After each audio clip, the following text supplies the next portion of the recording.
Vamos ahora con una vuelta más del caso Dafne, esta vez sin Mafian para poder respirar un poco, pero nos vamos a traer a dos grandes, a una persona que ha estado por aquí como el doctor Eder Zamarrón y a otro que también estuvo por aquí en su día, que es el abogado Fernando Rosales, también una gran persona y una persona que considero, bueno, también bastante honorable de lo poco que he visto siempre y lo poco que he tratado con él. Siempre ha sido de lo mejorcito como persona y como lo que le he escuchado hablar. Así que vamos a ver por qué ellos dos se pusieron a analizar todo el tema del caso Dafne y hicieron una charla de 2 horas que voy a intentar resumirte y aportarte lo que desde aquí pueda. Empezamos con lo primero que hay que entender y es lo que menos gusta oír cuando ves que lo que le hicieron a una niña. Escuchad el listón que tiene que superar la fiscalía.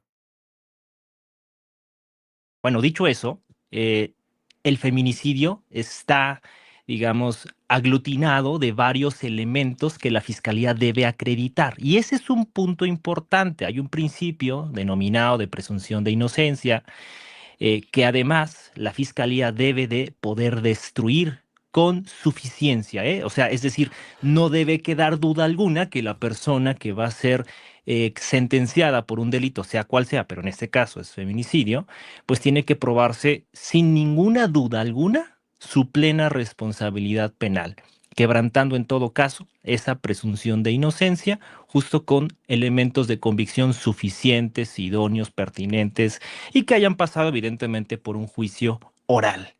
Dicho Lo dicho, sin ninguna duda, esto es lo que se estaba comentando precisamente hace unos minutos fuera de directo, aquí para los del Plus, que lógicamente os perdéis cositas que a veces yo voy comentando con la gente, pero esto es lo que yo comentaba. Cuando se acusa a alguien, siempre lo que busca un abogado defensor no es incluso que se le declare inocente, porque lo que busca es un no culpable, y un no culpable significa que porque no haya dudas. Es decir, la cuestión es que puede haber sido, sí, pero tienes dudas, sí, entonces no puedes condenarlo, porque si hay dudas es que puede también que no. Y es lo que aquí intenta explicar precisamente Fernando Rosales, algo que yo os había explicado. Sin ninguna duda, ese es el listón. Que mucha gente esto le chirría, porque cuando ves lo que le pasó a la niña, lo último que te apetece oír es oír hablar de una presunción de inocencia, lo que funciona es justo al revés de lo que parece. Ese listón está tan alto que no está ahí para proteger a los acusados del caso, sino para que el día que llegue la condena sea inatacable, para que precisamente no entren inocentes por alguna duda, y precisamente para que cuando por fin entran y se prueba con todas las de la ley, sepas que esa persona ya no sale de ahí porque se ha probado y por eso también tienen que buscar todas las pruebas hasta el final para ello. Porque al final, si empezamos a coger que con todo solo esto que apunta para allá ya lo metemos, luego el problema es que al final dicen, ya, pero es que ahora te desmonto yo esto, porque esto y esto, y al final no has tenido nada, no has tenido caso, y el caso se queda abierto y la niña es inculpable.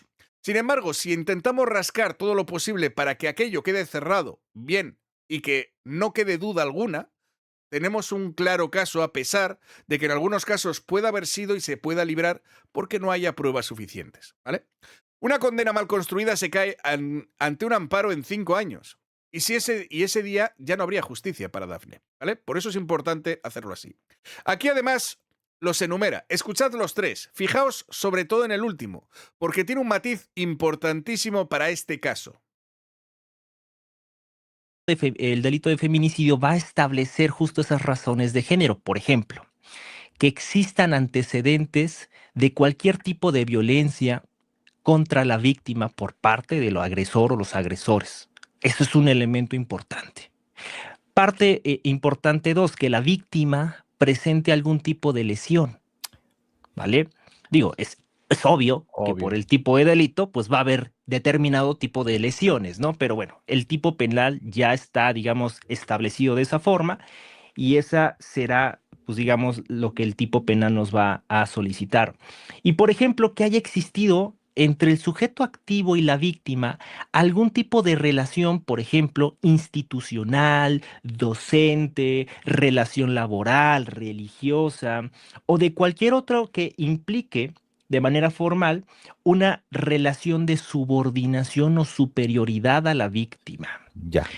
No es cualquier cosa este conjunto de palabras que utilicé, porque cada palabra va a tener que ser acreditada por la fiscalía. Es decir, si hay una relación de subordinación entre el agresor o agresora contra la víctima Hay en que virtud demostrar. exacto de una relación docente, pues debe establecerse y acreditarse con datos de prueba que, por ejemplo, la víctima era una alumna de una determinada institución, aunque ésta sea legal o no sea legal, mientras esa relación sea de hecho, es suficiente para acreditar primeramente una relación de subordinación.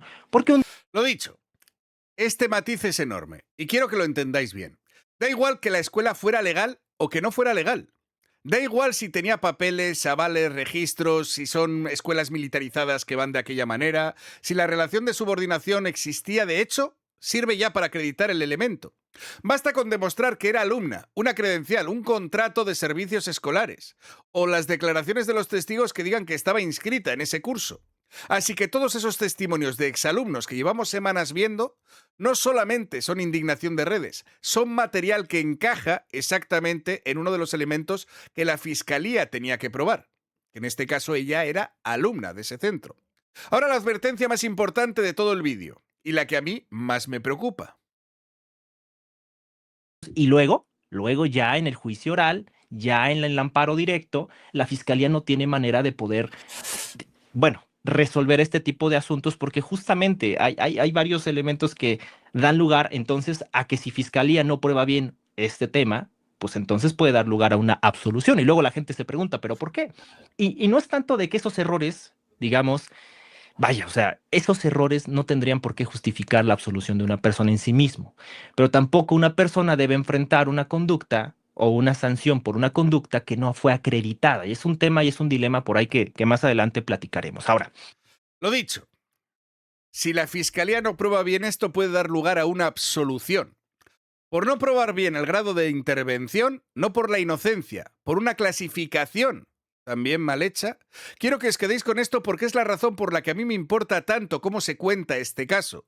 El ruido, las versiones cruzadas, los datos que salen sin confirmar, todo eso puede acabar contaminando un proceso. Si el procedimiento se cae, la que se queda sin justicia, os decía, era la niña. ¿Cómo le llamamos a todo lo que hizo cada uno? Aquí está el término correcto y lo vais a poder usar desde hoy. bueno, justo para ya no entrar en el enredo de hablar de autoría y participación, a mí el concepto que me gusta es intervención. Grado de intervención Ah, para no clasificar entre autoría o participación. Lo correcto es decir, bueno, esa persona intervino. intervino. ¿En qué calidad? Ah, como autor. Ok, te entiendo.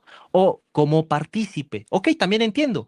Pero no hay que clasificar algo que todavía vamos a debatirlo y Sí, platicarlo más adelante, pero justo Lo dicho, ahí está la palabra correcta para usar en este caso para saber qué es lo que son. Porque en este caso se habla de grado de intervención. Esa sería la expresión correcta. Mientras no esté determinado quién es el autor, quién es el coautor, quién es el partícipe, quién es el que ayudaba solamente o el que traía el correo o el que lo que sea. Lo correcto es decir simplemente que intervino. Participó en ese acto. ¿De qué manera? Bueno, pues cuando lo señalen o lo sepan, pues cada uno tendrá sus grados de intervención, que es precisamente quién tiene más culpa o menos culpa dependiendo de cuánto haya intervenido. Fijaos en lo honesto que es Rosales en unos minutos. Dice, hasta los abogados penalistas confunden estos conceptos. Si ese es el nivel de dificultad, imagínate lo que vale una sentencia dictada en Twitter a los 2 días. Ese es el concepto que abre el caso hacia arriba. Presta atención al ejemplo de los escoltas porque lo deja clarísimo. ¿de qué estamos hablando en una comisión por omisión? Bueno, y aquí es importante que lo sepan. Cuando hablamos de un delito de omisión y sobre todo comisión por omisión, estamos también estableciendo que existe una calidad de garante. Calidad de garante. ¿Qué es la calidad de garante? Bueno, entiende el derecho penal que hay personas que tendrán, a ver, entendamos por garantía como esa facilidad de protección de una cosa, ¿no? Entonces, el garante tiene la obligación y el deber jurídico de proteger un determinado bien jurídico tutelado. Ejemplo, la libertad, ujú, el patrimonio, la vida y cualquier otro. Ejemplo, ¿cuándo hablamos de la calidad de garante? Cuando estamos en presencia de una escolta. Resulta que yo voy al banco a retirar 500,000 pesos en efectivo y traigo 3 escoltas. De repente llegan y me asaltan, me privan del dinero, me lesionan con un disparo de arma de fuego digamos, en la pierna, y mis escoltas estaban en el WhatsApp, mandándose memes, ¿no? No necesariamente colaboraron con los agresores, no, simplemente estaban distraídos. Yo tengo un contrato donde justamente adquirí sus servicios profesionales y luego entonces, ¿quién fue quien propició esa conducta? ¿Quién no protegió? No. Para que lo veáis, no hace falta colaborar con el agresor, basta con estar mirando el móvil. Esa es la calidad de garante. Si tienes el deber de proteger algo y no lo proteges, también respondes.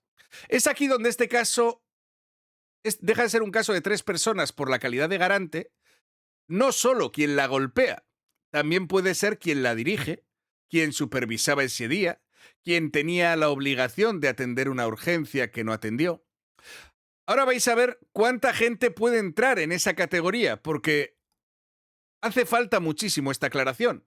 Llevo semanas bien hostindo titulares que mezclan sobre si este es culpable, no culpable, participó, no participó. Pues vamos a aclarar, porque esto es muy amplio. Obtener de usted. Ok, bueno, sí, ahorita lo que ocurrió fue que fueron vinculados a proceso.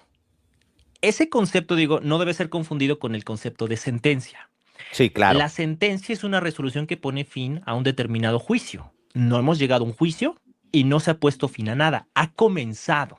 Okay. Hubo una etapa inicial de investigación o una etapa de investigación en su fase inicial que comenzó con la denuncia presentada por la madre. Estas personas no fueron capturadas en flagrancia, fueron capturadas por una orden de aprehensión. Primero hubo una denuncia y después hubo una puesta a disposición por conducto de una orden de aprehensión ante un juez de control en el estado de Tamaulipas, justo por la orden de aprehensión. Lo dicho, empezamos con que vincular no es condenar, vincular es abrir. Ha empezado, no ha terminado. Cuando alguien os diga que están condenados, ya sabéis que todavía no. Y ojo, porque lo siguiente, que también es más importante, justo al revés de lo que la gente intuye. Escuchad esto porque lo más contraintuitivo de este vídeo es esto. Fijaos en que se hace responsable de decirlo. Razonable. En una duda razonable, desde mi perspectiva, pues obviamente nada más es en la sentencia, pero entonces en la vinculación a proceso, ojo con esto que voy a decir, y me hago responsable de lo que digo, porque luego es debate cuando lo menciono. Así como en la sentencia el juez, ante dudas razonables, no condena y absuelve, en la vinculación a proceso ante dudas razonables que existan en la investigación que hice, vincula. Claro. ¿Sí? Y tuvimos una colaboración el licenciado Rosales y su servidor para un podcast y hizo una pregunta que me voló la cabeza y dice algo por el estilo, usted ahorita me corrige, ¿qué prefieres? ¿Un inocente en la cárcel? Ay, Dios mío, se hablan de usted. Qué correctos todos. O sea, yo siempre tuteo a la gente en principio y le espero que me tuteen, por favor. Ahora veo que ellos se hablan de usted aquí colaborando los dos, tan jovencitos. Digo, madre mía, de verdad.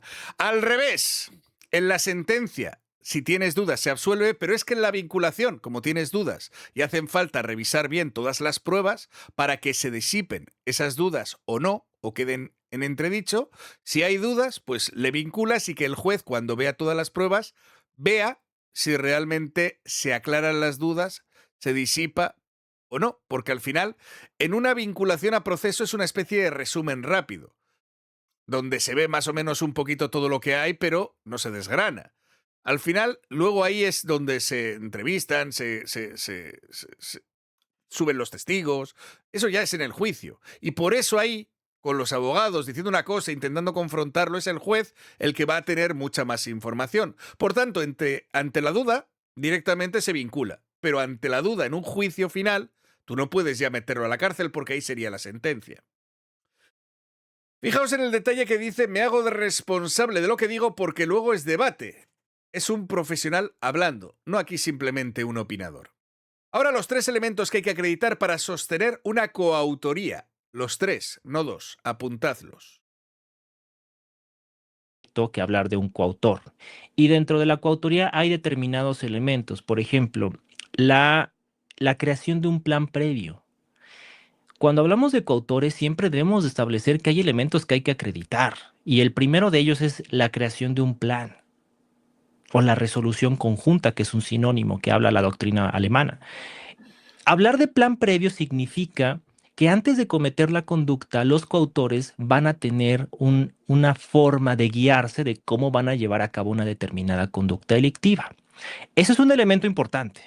Hay otro elemento importante, la resolución conjunta, o mejor dicho, que se ponga en marcha de manera conjunta la conducta delictiva. Y es lo que yo te decía. Por ejemplo, si tú vas, es un delito muy grave, pero se puede entender. Imagina que dos personas se ponen de acuerdo para someter a una mujer y abusar de ella. Uno de ellos es quien va a hacer el abuso en general, es decir, va a hacer una penetración en contra de la víctima, y el otro simplemente va a ver y la va a sujetar. El delito del que estoy hablando solicita una penetración y esa solamente la va a hacer una sola persona. El otro simplemente la está sometiendo y en realidad no está haciendo el delito en sí mismo. Pero aquí es el punto. Existe una puesta en marcha en conjunto de esta conducta delictiva, lo cual da lugar a presuponer en ese caso que hay una realización conjunta. Y al haber realización conjunta y un plan previo, podemos establecer además ya una coautoría. Y no hay que olvidar el tercer elemento de la coautoría, que es la contribución esencial en fase ejecutiva. No cualquier contribución da lugar a una coautoría, sino aquella que sea esencial en grado ejecutivo. Lo dicho, en principio, opciones. Que un plan previo. Un plan previo no quiere decir algo que tengas ya incluso premeditado. Yo entiendo que un plan previo puede ser incluso una rutina. En una escuela en la que, por ejemplo, se hace esto contra varias personas, no necesitas hacer un plan para hacérselo a este. Es algo que lo llevas haciendo a muchos otros, por ejemplo, y que simplemente repites con el nuevo que llega, por ejemplo.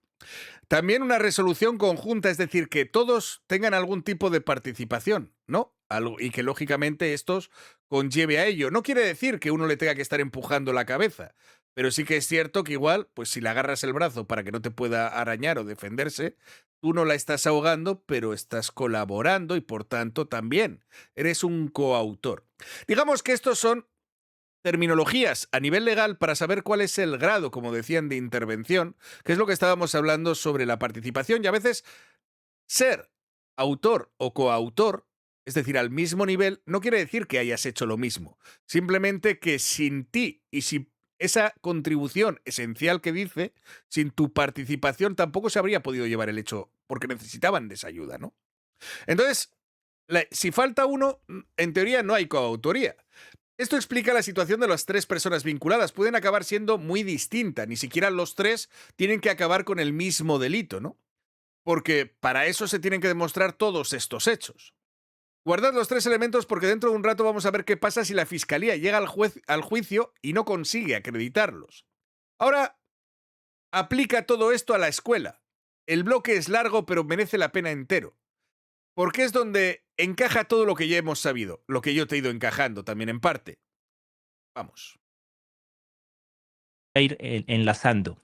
Tenemos una escuela militarizada que ahorita la SEP se ha deslindado totalmente de esta y de todas las, digamos, de toda la educación militar o militarizada privada que existe en el país y ha ordenado contundentemente que se deben de cerrar porque no cuentan con un aval jurídico y que evidentemente, pues por las circunstancias que hay, que existen, pues no puedes tener una escuela privada que se dedica a dar castigos físicos, emocionales, psicológicos, etcétera. Pero lo podemos ir viendo, doctor, que, digo, consciente o inconscientemente, estas personas señaladas tenían una organización criminal. Sí. ¿O me equivoco? Es decir, digo, no es explícitamente que se dedicaran a privar de su vida a las personas, pero sí a lesionarlas, Sí, sí a cara. castigarlas. Tiene Y toda la aquí razón. justo hay un plan, hay una delegación de funciones. Uno es el jefe de la banda, en sentido genérico, digo, puede ser el director, pero hablemos del director. El director decía y ordenaba, por ejemplo, en la escuela vamos a aplicar determinados castigos a aquellos que falten a la disciplina militar, que ahí se aplica. Los que la van a aplicar son persona 1, persona 2 y persona 3. Para ese propósito, por ejemplo, no es el caso, pero por ejemplo, ahí tengo determinados instrumentos. los pueden someter en un tambo de agua, llenarlo y ahogarlos. Bueno, intentar ahogarlos, tener ese tipo de comportamiento, para que aprendan. Otros los van a dejar sin comer y otros los van a golpear.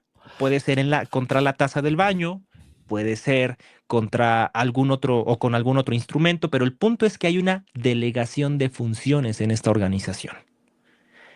Digo, no es que siempre las organizaciones de este estilo se van a poner de acuerdo para explícitamente cometer delitos. Hay cosas que como que se hacen de manera tácita. ¿Qué es algo tácito?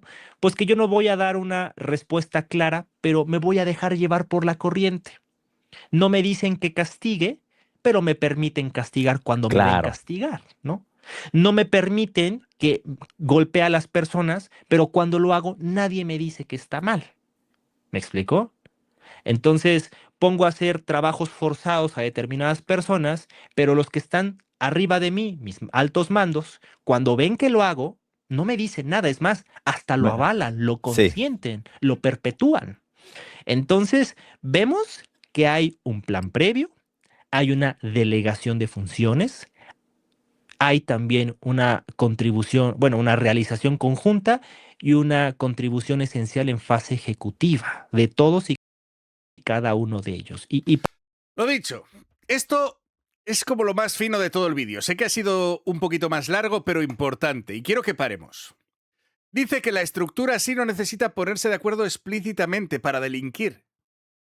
Al final hay cosas que se hacen de manera tácita. Nadie te ordena castigar, pero cuando castigas tampoco nadie te dice nada. Es más, lo avalan entonces y lo perpetúan. Eso describen exactamente lo que han ido contando los exalumnos. No hacía falta que nadie les dijera haz esto. Simplemente bastaba con que allí nadie les paraba nada y por tanto el centro lo permitía.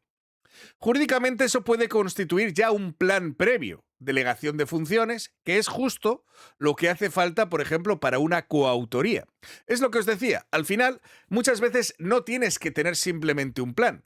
Es algo que ya se hace, algo que está bien visto y por tanto se reincide como un plan acordado previamente, porque si a este se lo han hecho, para el siguiente no tengo que hacer un plan específico para él. Simplemente es algo que se avala, se perpetúa y que se acepta en grupo dentro de ese colegio de manera tácita. Esto explica algo que va a pasar dentro de unos meses. Escuchadlo bien ahora para no sorprenderos luego. Pasa mucho que las conversaciones públicas que tienen las partes procesales, me refiero víctima, ofendido, asesor jurídico, defensor particular, imputadas, testigos, que le dan a los medios de comunicación, no son siempre las mismas cosas que declaran o dicen ante los tribunales. Muchos comentarios, muchas circunstancias nunca llegan al juicio oral y lo que la gente debe entender es que con lo que se juzga a una persona no es con lo que declaran en medios de comunicación. No es claro. con lo que las defensas salen a decir después de la audiencia, es con lo que se desahoga y sea admitido a la audiencia inicial o a la audiencia intermedia o a la audiencia de juicio oral. Y ahí mucha gente se va porque muchas veces, y eso siempre pasa, las declaraciones que se dan afuera no tienen absolutamente nada que ver con lo que realmente tanto ocurrió como lo que se probó durante la misma audiencia. Y esto lo sabemos. Llevo enseñándoos infinidad de casos. O sea, en el último vídeo que hice del caso de Mario Sáenz, simplemente podéis ver cómo Rauda dio declaraciones contradictorias a él mismo. Que si los demás estaban ensuciando el caso, que si la víctima tenía el rastro en uñas, que no era de Mario, luego que no había nada en el rastro de uñas, que si habían 3 hombres, que si había solamente en un preservativo, que no había en colchas, pero que luego había 2 manchas en colchas en un documento que se enseña directamente judicial en el canal de tal, que si la marca de preservativos que había ahí no era un patrocinio, pero salía directamente con todos puestos y cómpralos, qué bonitos son, ¿vale? No es literal, pero ya me entendéis. La cuestión es esta. Lo que te cuentan y lo que algunos te venden para defender a sus allegados, uno, si es un abogado defensor, le pagan o lo hace precisamente porque es su trabajo. los que en este caso son los voceros, los que hacen publicidad de gratis, así sean Saskia, así sean Mafian, o así sea cualquier otra persona que no sea familiar, lo hacen básicamente por un interés mediático o poco más. Algún tipo de rédito o realmente se lo tienen muy creído. En algunos casos yo creo que más bien hemos demostrado que es por intereses económicos y por tener a esas exclusivas y personas cerca para poder también hacer campañas que te posicionen hacia un lado donde intentas defender a ciertos inocentes, pero ciertos inocentes que tú fabricas, que tú te inventas y que de los cuales no sabes qué hay de inocencia, y por eso tantos casos se ensucian, se manchan, se hacen campañas sobre inocencias a personas que nunca han visto las pruebas que pasaron dentro del juzgado. Se siguen repitiendo mentiras, como lo de que Mario Sáenz estaba claramente ubicado en otra posición cuando los testimonios son falsos. O sea, en cuanto a los escritos directamente no se dieron. Los testigos que llevaban de que estaban con ella se contradicen directamente, incluso no solo en internet, sino que luego en el juzgado no quieren ni siquiera ir. Luego además tienes los de también Qualitas, que de pronto detectan como que hay una fecha anterior sobre un documento que han hecho y que no se ha presentado en el lugar de los hechos como debería haber sido para un tipo de seguro. Entonces, hay tantas cosas que no tienen nada que ver y que precisamente los vídeos que Mario Sáenz acredita que salían de allí con amigos y con ese coche, otra de las cosas que me enteré es que nunca fueron revisadas dichas cámaras. Por lo que dicen y por lo que se cuenta, también te digo que hay que ver y saberlo desde dentro, esos se presentaron por el propio Mario Sáenz en un pendrive sin ver si habían sido manipuladas o no en fechas, horas, días. Y por tanto, toda esa información te la venden, te la sacan y no se sabe cuánto hay de preparación porque para todo eso estuvieron 1 año y medio. Entonces, el tener que estar defendiendo muchas veces a gente en internet de si este es inocente o no, tú puedes tener tu opinión.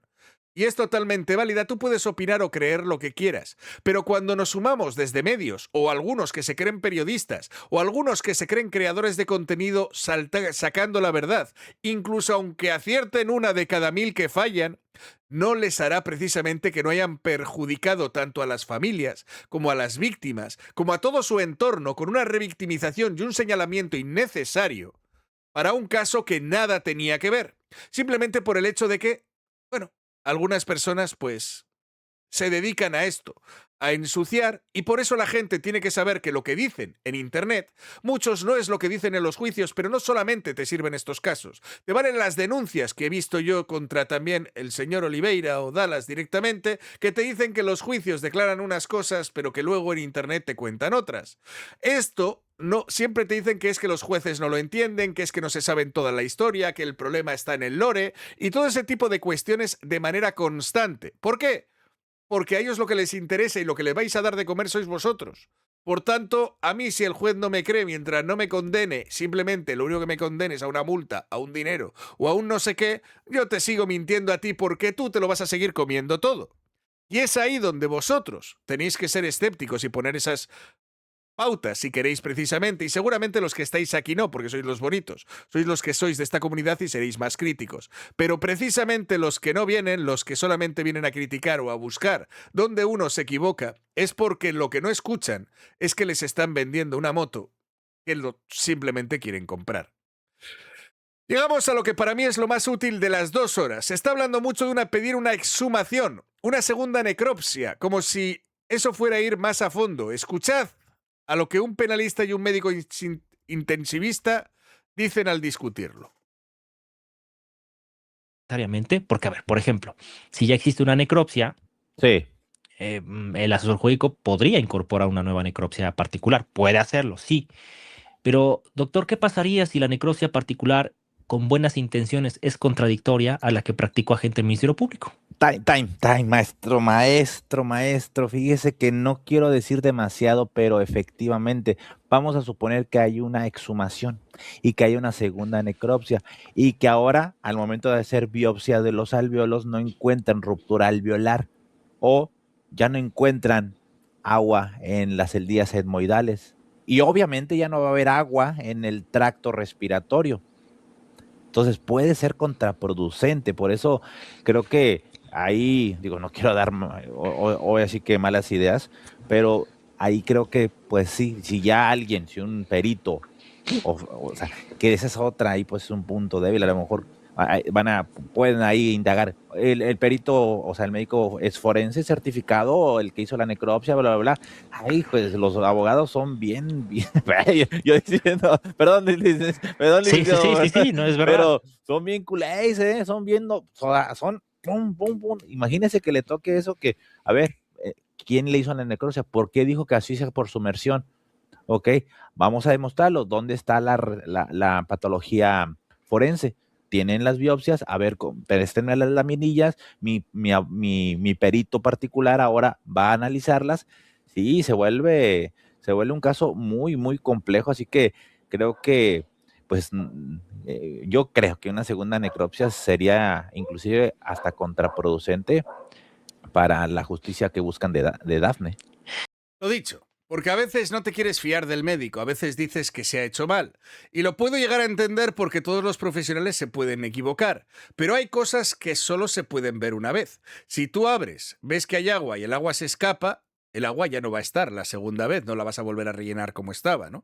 Para seguir dejándola inundada por dentro. Y no vas a decir que las gotas vuelvan a su sitio y a su lugar.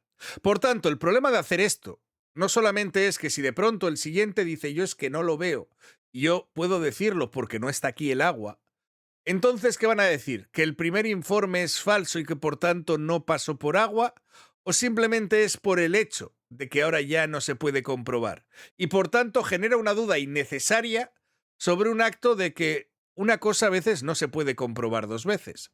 Hay veces que sí, una segunda historia puede revisar cosas que igual al primero se le pasó.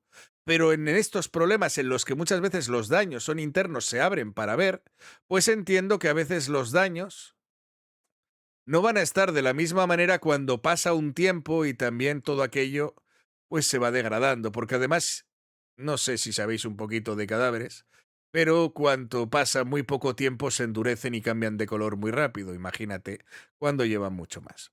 Así que lo lógico normalmente es pensar que contra más pruebas es mejor, y contra más pruebas más certezas tienes. Pero es que en temas como la medicina, pues a veces algunas cosas se degradan. Somos humanos, nos degradamos, nos deshacemos y poco a poco desaparecemos.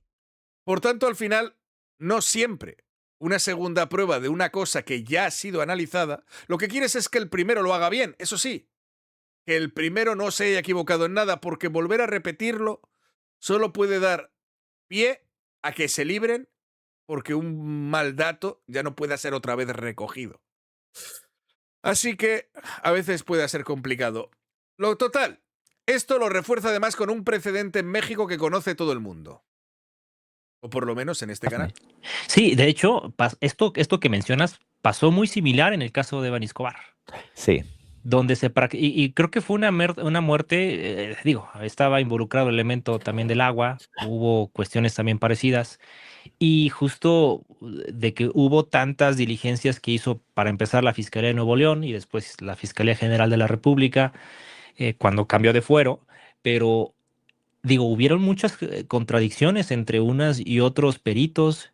Resultaba que también los peritos no tenían la cédula profesional adecuada o la especialidad o la Sí. carrera adecuada. O sea, insisto, en aras de hacer buenas cosas también se pueden entorpecer. Y como nadie, absolutamente nadie está preparado o preparada para un proceso penal, pues como un buen samaritano puede uno atraer a su perito, lo que sea, y muchas veces terminan complicando más las cosas. Luego también pasa Lo dicho, ¿no? Es decir, también puede pasar lo contrario, pero el problema es ese, que a veces uno con buena intención en aras de hacer las cosas bien, también entorpece, porque no conocen el sistema, porque no saben cómo funciona, porque crees que trayendo un segundo experto que corrobore tendrás más pruebas que con solo uno. Y al precedente no es teórico. Por ejemplo, tenéis a Devani. Peritajes contradictorios, peritos sin la cédula adecuada, un caso mucho más difícil de sostener. Y luego dice una frase que a mí me parece la más humana de todo el vídeo, que nadie, absolutamente nadie, está preparado para un proceso penal. penal. Ni la familia, ni los amigos, ni los que queremos ayudar. Por eso hay que tener cuidado con las buenas intenciones también que llegan desde fuera, porque a veces, hasta con buenas intenciones, puedes acabar haciéndolo mal y ensuciando algo que no deberías. Imagínate los que tienen malas intenciones de por sí.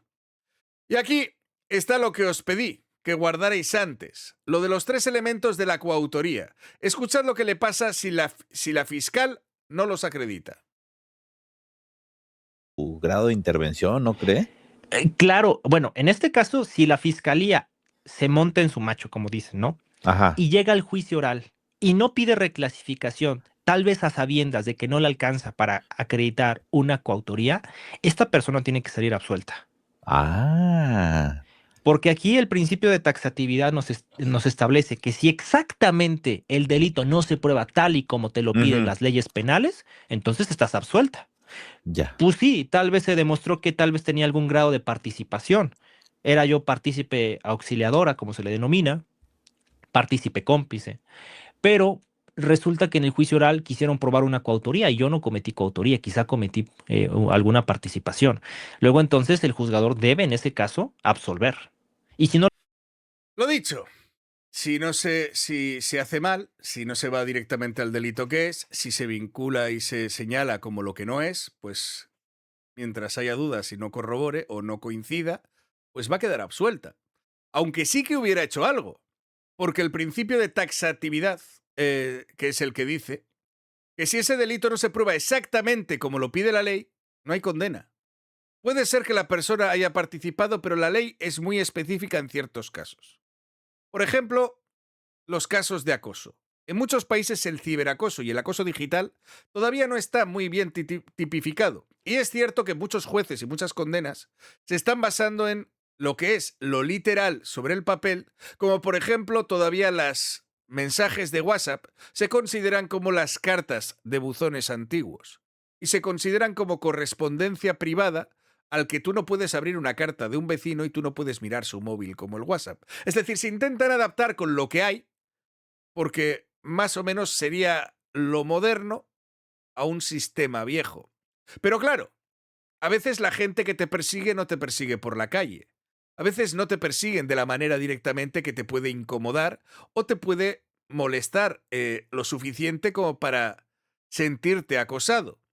Pero no quizá dejas de cambiar tus hábitos a nivel de trabajo. Y es uno de los requisitos que a veces que tú puedas señalar para que haya acoso, en este caso pues haya habido daños, donde hayas tenido que cambiar tu día a día, donde directamente te haya podido afectar de una manera u otra. Entonces, a pesar de que una persona esté encima tuyo, si tú no eres lo suficientemente o sea, no sé, que te quiebren, es lo que quiero decir. No sé cómo buscar la palabra exacta. Pero si no te quiebran lo suficiente para poder tener daños, a pesar de que una persona esté ahí acosando, según la ley, no se correspondería a acoso. Por eso en otros países están empezando a hablar de acecho, de ciberacoso, de otro tipo de cosas, porque se han visto que ahora con Internet hay muchas maneras de perseguir a una persona de muchas maneras, con muchas cuentas y desde muchos lados, que no tiene que ser físicamente por la calle. Por eso la clasificación tiene que estar bien desde el principio. Y no es burocracia, es la diferencia entre condenarlos o que acaben absueltos. Pero bueno.